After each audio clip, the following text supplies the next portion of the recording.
Breaking news, সুজিতের হাতে পুর নিয়োগ দুর্নীতির 20 কোটি। ধৃত প্রাক্তন মন্ত্রীর বিরুদ্ধে চার্জশিটে অভিযোগ ইডির। আর কি উল্লেখ করা হলো চার্জশিটে, ইডির তরফ থেকে কি জানানো হচ্ছে, ইডি সূত্রে কি খবর জানবো। অমিত রয়েছে আমার সঙ্গে। অমিত, পুরসভার নিয়োগ দুর্নীতি মামলাতে ইডির তরফে আসছে সুজিত বসুর ছেলে এবং পুর নগর উন্নয়ন দপ্তরের তৎকালীন director of BLP Jyotishman Chattopadhyay তিনজনের বিরুদ্ধে এবং সুজিত বসুর ছেলের দুটি সংস্থার বিরুদ্ধে চার্জশিট দেওয়া হয়েছে।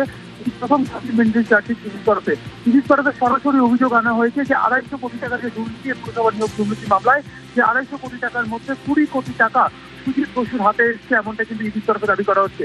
ইডির তরফে দাবি করা হয়েছে এই চার্জশিটে যে দক্ষিণ দমদম পুরসভার ভাইস চেয়ারম্যান থাকাকালীন ওখানে এই পুরসভাতে যে নিয়োগ হয়েছে সেই নিয়োগ প্রক্রিয়ায় 340 জন চাকরি প্রার্থী সুপারিশ করেছিলেন সুজিত বসু এবং তার বিনিময়ে প্রত্যেক চাকরি প্রার্থীর কাছ থেকে 6 লক্ষ টাকা করে তিনি নিয়েছিলেন, এমনটা উল্লেখ করা হয়েছে চার্জশিটে।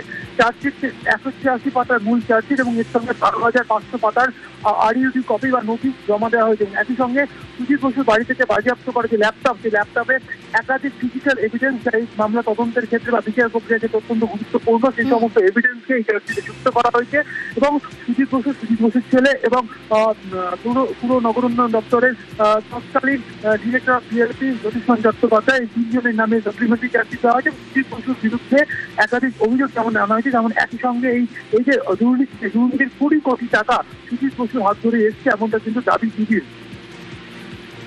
বেশ অমিত।